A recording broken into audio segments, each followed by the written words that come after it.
Olá, meus amigos que estão se preparando para o concurso do analista do Ministério Público. Meu nome é Paulo Furtado de Oliveira Filho e nesta aula eu vou tratar com vocês de alguns temas do programa de Direito Empresarial.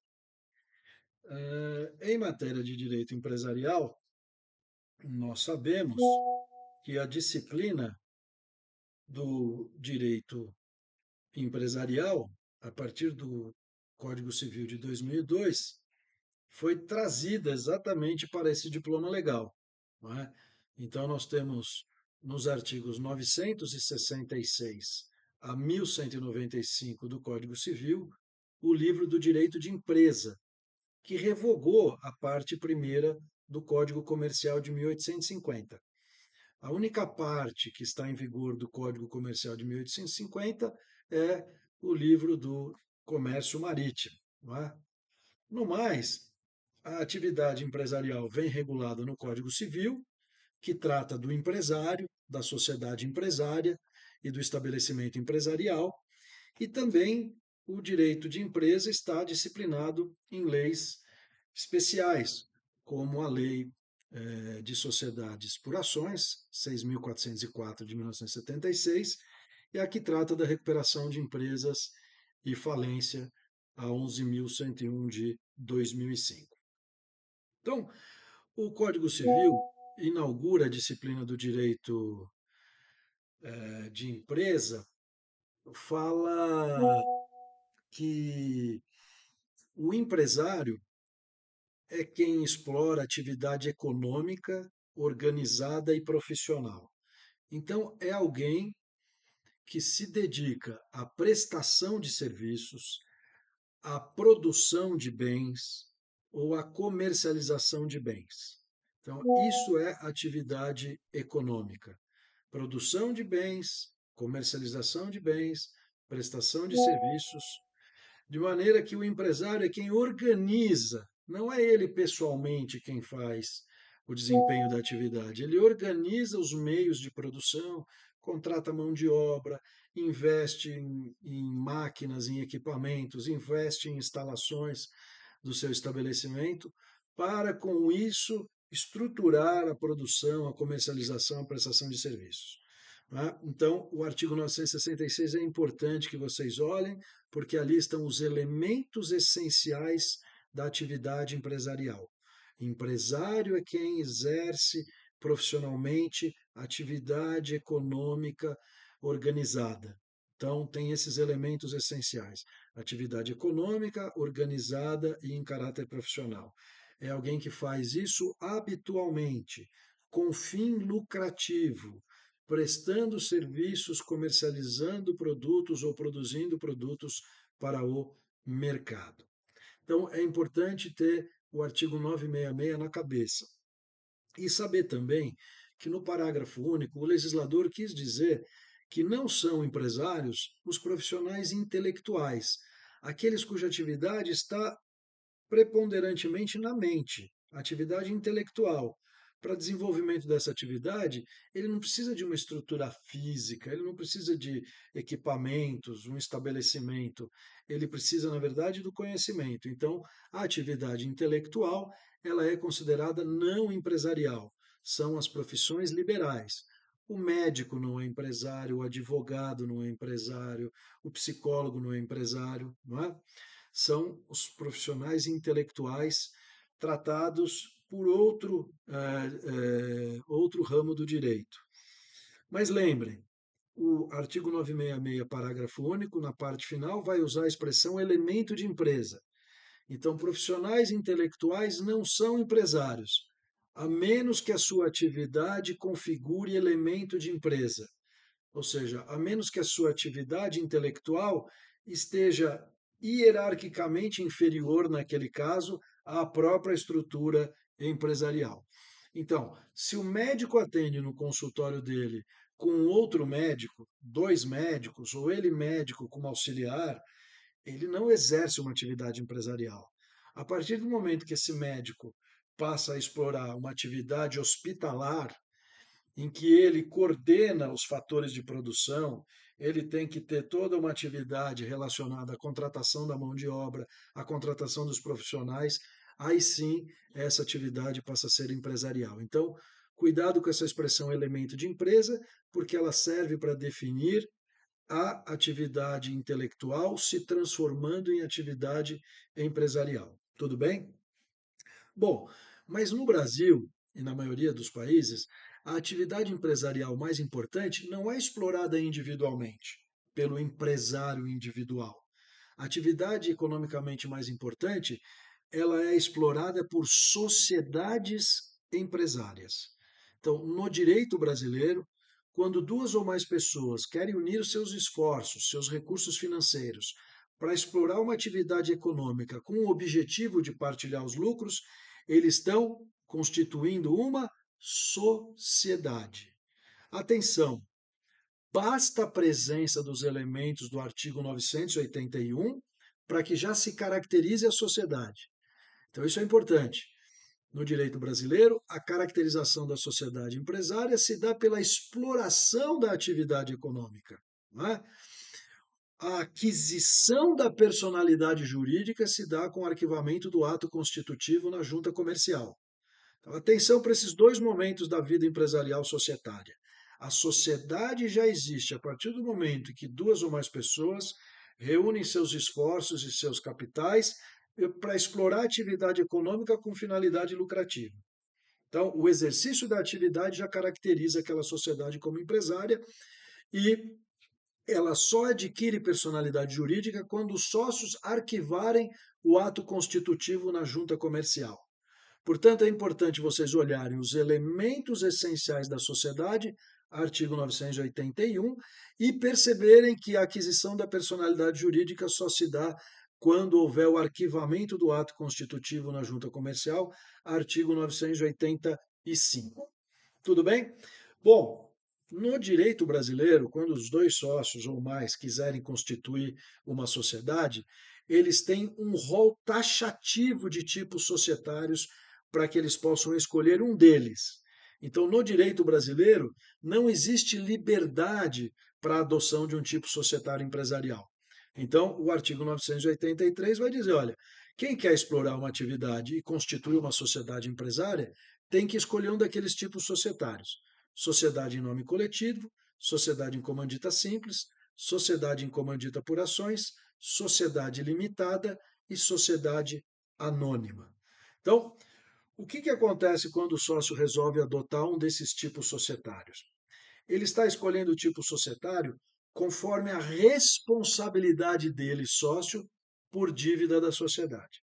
Então, primeira observação importante, está no artigo 1024, artigo importante para vocês também olharem. Quando é constituída uma pessoa jurídica, quando a sociedade adquiriu personalidade jurídica, ela passa a ter responsabilidade primária para responder por suas dívidas.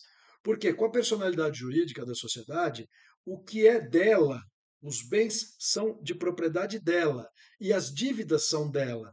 Então, ela responde diretamente, primariamente, com os bens dela pelas dívidas por ela contraídas. Não é?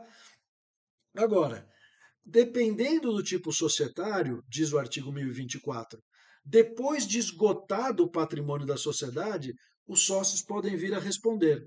Não é?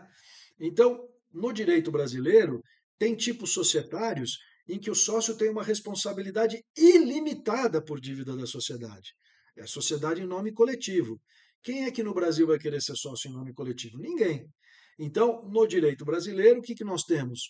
Os dois tipos societários mais adotados. Vocês têm que ler o artigo 1052, que vai tratar da limitação da responsabilidade na sociedade limitada, não é? Artigo 1052 do Código Civil. Na sociedade limitada, cada sócio responde perante a sociedade pelo valor da sua cota e todos respondem solidariamente pela integralização do capital social. O 1052 é um artigo muito importante. E também o artigo 1º da Lei 6.404 de 76, que trata da sociedade anônima. Cada acionista responde apenas pelo preço de emissão das ações que subscreveu ou adquiriu. Então, são os tipos societários que oferecem limitação de responsabilidade para os sócios. Além disso, o que nós podemos falar ainda sobre as sociedades no direito brasileiro? A sociedade limitada, ela é de natureza contratual. Portanto, os sócios têm maior liberdade na organização da atividade empresarial. Ao passo que na SA nós temos uma maior rigidez, porque a sociedade anônima ela é destinada aos grandes empreendimentos. Ela é uma forma de captação de recursos para grandes empreendimentos. Então, tem uma previsão na lei de sociedade anônima tratando de todos os órgãos dessa sociedade. Então, nós temos a Assembleia Geral, com função deliberativa, que é a reunião dos acionistas para deliberar sobre qualquer assunto de interesse da SA. Nós temos também na SA, em matéria de administração, o Conselho de Administração, que é obrigatório nas companhias de capital autorizado, nas companhias abertas e nas sociedades de economia mista. Não é? Nós temos a diretoria, que é o órgão de representação da companhia, e nós temos o Conselho Fiscal, que é o órgão que fiscaliza a administração da companhia. O que é importante lembrar para vocês? Importante lembrar para vocês que, em matéria de administração da companhia, foram feitas algumas alterações na lei de SA que merecem destaque. Por exemplo, agora é possível a existência de um único diretor. Anteriormente, havia a previsão de que a diretoria deveria ser composta por pelo menos duas pessoas naturais residentes no país. Agora é possível a diretoria integrada por uma única pessoa natural. E agora também se admite que este diretor ou membro do conselho de administração resida no exterior. Apenas é necessário que ele constitua um procurador no Brasil para que possa receber citação nas ações em que ele for demandado. Então, essa é uma alteração importante em matéria de administração da companhia. Outra diferença que a gente pode citar entre SA e limitada é que na limitada, todos os cotistas, todos os titulares de capital social têm direito a voto, não é?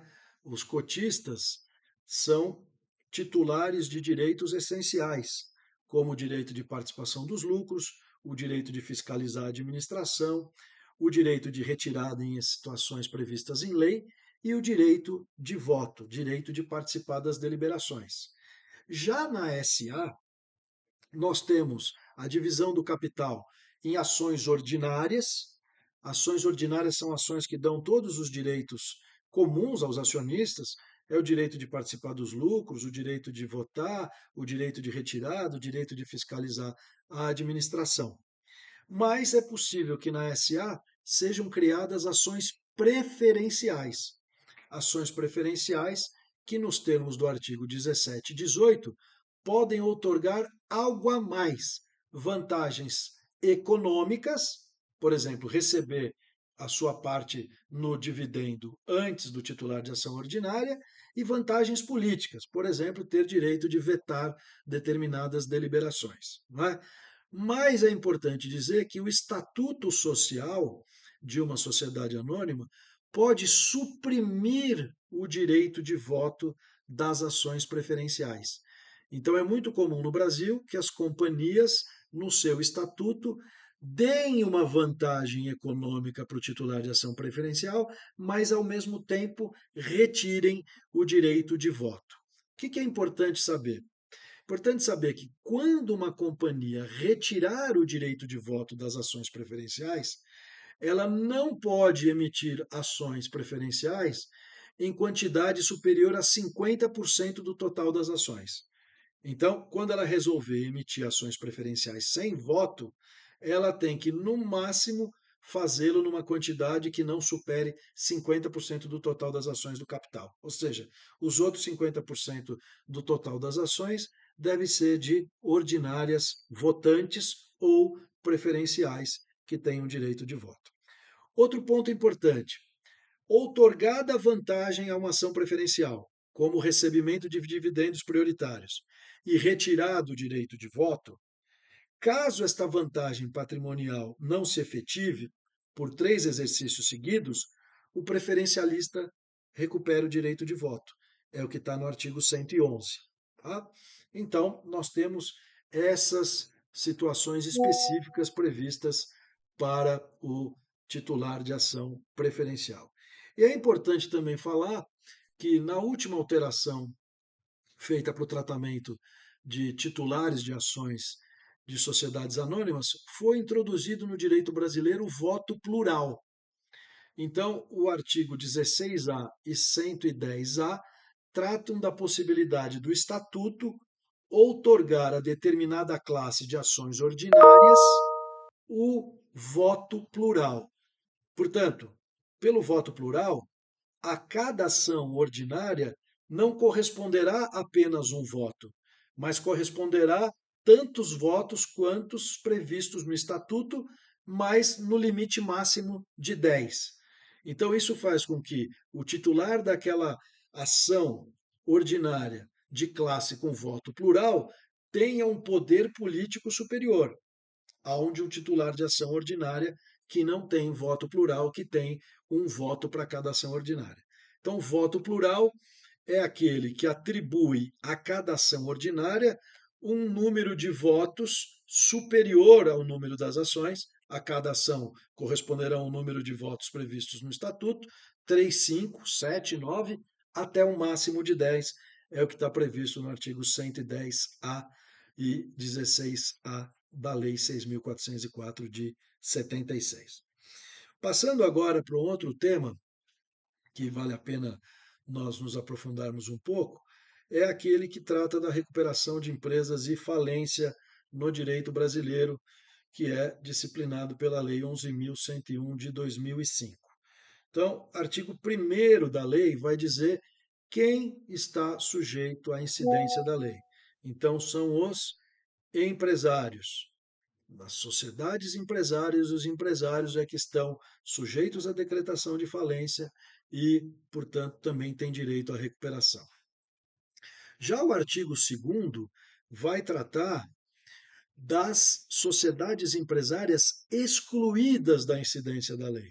Então é importante olhar o artigo 2º para saber que sociedades de economia mista e empresas públicas não têm direito à recuperação e também não estão sujeitos à falência. Então, sociedade de economia mista, empresa pública, atenção, não estão sujeitos à falência, artigo 2º. Da mesma forma, no artigo 2º, inciso 2, tem uma lista de sociedades empresárias, porque elas também estão excluídas da recuperação e elas estão parcialmente excluídas da falência, porque essas atividades econômicas são relevantes e têm um tratamento da sua crise disciplinado por leis especiais. As instituições financeiras, por exemplo, mencionadas no artigo 2º, inciso 2, quando estão em crise, merecem um tratamento específico por parte do Banco Central, que pode ser intervenção extrajudicial, pode ser a liquidação extrajudicial ou pode ser o regime de administração especial temporária. Então, atenção para o artigo 2º da lei, porque tem o rol de sociedades empresárias excluídas. Com relação à recuperação, a recuperação é um instituto que, nos termos do artigo 47, que é importante a leitura, serve para dar condições para uma empresa evitar a sua falência. Então, a recuperação é um instituto criado para que o empresário em crise possa negociar a superação da sua crise com os seus credores. Então, isso é importante. O nosso modelo de recuperação é negocial. O devedor ingressa no judiciário não para pedir para o juiz conceda a minha recuperação. Ele ingressa no judiciário dizendo o seguinte: estou em crise, quero negociar com meus credores a solução da crise. Artigo 48, é importante que vocês leiam porque vai dizer os requisitos legais para o devedor que quer ingressar com o pedido de recuperação. Estar em atividade regular há mais de 2 anos, não ter pedido e obtido concessão de recuperação há menos de 5 anos, não ter falido, não ter sido condenado por crime falimentar ou não ter tido um controlador ou administrador condenado por tais crimes. Então eu vou olhar o lado da mesa da negociação, que é o do devedor, artigo 48. Ao mesmo tempo, eu tenho que saber quem são os credores sujeitos. credores titulares de créditos existentes até a data do pedido. Artigo 49 é importante e o seu caput já foi interpretado pelo STJ. Crédito existente na data do pedido é aquele cujo fato gerador já ocorreu até a data do pedido. Então, é a relação do trabalho que ocorreu até a data do pedido. É o acidente de trânsito que ocorreu até a data do pedido. É a compra e venda que foi celebrada até a data do pedido. Ainda que só a sentença reconhecendo o valor devido seja proferida posteriormente.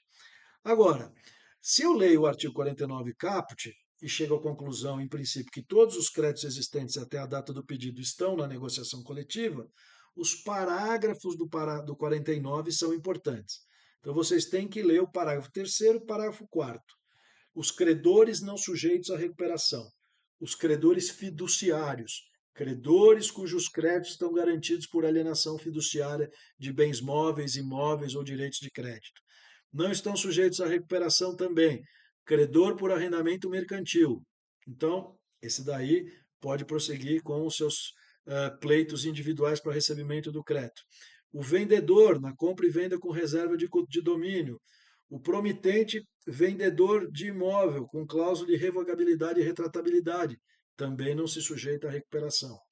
E o credor fiscal também não se sujeita à recuperação. Portanto, é uma negociação coletiva que é feita no processo de recuperação judicial que envolve o devedor e apenas alguns credores. Os credores trabalhistas, acidentes de trabalho, os credores com garantia real, os credores quirografários e os credores microempresários e empresários de pequeno porte. O juiz, quando recebe a petição inicial do devedor, pode determinar uma constatação prévia, que é para saber se a empresa está em atividade e se os documentos apresentados estão de acordo com o artigo 51. Constatação prévia não pode examinar viabilidade econômico-financeira, artigo 51A. Decisão de processamento da recuperação, prevista no artigo 52. Por que é importante? Porque marca o início do processo, suspende as execuções contra o devedor por parte dos credores sujeitos por 180 dias, determina a apresentação do plano em 60 dias. Então, o devedor tem uma proteção. Os credores sujeitos à recuperação não podem prosseguir nas execuções pelo prazo de 180 dias. Esse prazo é prorrogável uma única vez, desde que não haja culpa do devedor. Por que existe esse prazo, que é chamado de stay period? Para o devedor poder apresentar o plano, não sofrer a perda dos ativos essenciais e, com isso, tentar evitar a falência, negociando um plano que seja aceito pela maioria dos credores. Muito bem.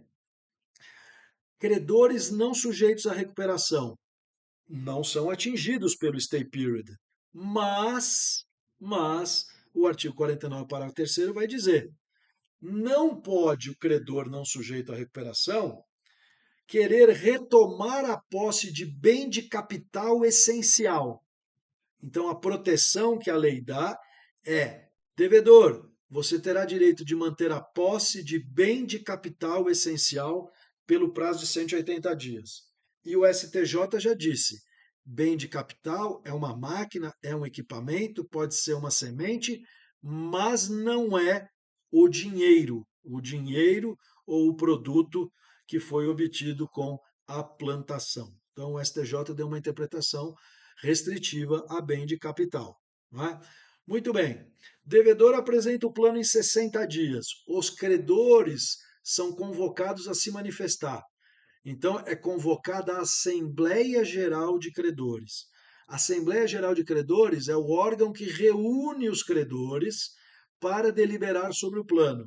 A Assembleia Geral de Credores tem os credores divididos em classes. Tá? E a aprovação do plano se dá em cada uma das classes, de acordo com as maiorias previstas no artigo 45. Então, na classe trabalhista, a aprovação se dá por maioria de votos dos presentes. E cada credor trabalhista tem um voto, não importa o valor do crédito. Na classe 4, classe de ME e EPP, a aprovação se dá por maioria dos presentes. Tá? Então, ali, cada credor tem um voto. Classe 2, dos credores com garantia real, e classe 3, credores quirografários, Não é simples a aprovação, porque tem que ter uma dupla maioria. Primeiro, maioria simples, por cabeça, e depois maioria por valor do crédito, em que os credores têm os seus créditos, os seus votos correspondentes ao valor do crédito. Se as quatro classes votarem favoravelmente, ou se houver três classes, três votarem favoravelmente, ou seja, se de todas as classes existentes houver adesão, houver aprovação por maioria, o juiz concederá a recuperação judicial, não é? Mas antes exigirá o que dispõe o artigo 57, que é a regularização do passivo tributário, a apresentação de certidões negativas de débitos tributários. Se não houver aprovação em todas as classes existentes, de três classes que votaram, duas votaram favoravelmente e uma votou contra, pode o juiz conceder a recuperação nos termos do artigo 58, parágrafo 1º e 2º. É o chamado cram-down. Aí o juiz verifica. Na classe que rejeitou, teve aprovação de mais de um terço? Somados todos os votos, independentemente das classes, tem aprovação por mais da metade dos créditos? Nessa classe que rejeitou, não houve tratamento desigual entre os credores? O juiz concede a recuperação. Não é? Então, nós temos aí as duas possibilidades de concessão da recuperação. Decisão de concessão da recuperação, prevista no artigo 59, artigo importante. O que vocês têm que olhar no artigo 59? Os efeitos da decisão de concessão. É a novação. Novação. Então, se o plano prevê que os créditos quirografários serão pagos com deságio de 80%, aprovado o plano pelos credores e homologado pelo juiz, a decisão de concessão resulta em novação. Novação que leva, então, à modificação do valor devido. Aquela dívida que era de 100 anteriormente morreu e passa a existir uma dívida agora de 20, tá certo? Caso o juiz, nos termos do artigo 61, determine que a devedora permanecerá sob fiscalização, ou seja, permanecerá em recuperação, e esta devedora descumpra o plano de recuperação no período de fiscalização, haverá convolução da recuperação em falência nos termos do artigo 73. E aí o que acontece com a convolução da recuperação em falência é que haverá o desfazimento da novação. A novação perde os seus efeitos, é resolvida a dívida que era de 100 e passou a ser de 20, passa a ser de 100 novamente. Tá certo? Então, nessa aula nós vimos os aspectos principais das sociedades e também da recuperação judicial. Até uma próxima oportunidade, bons estudos e boa prova.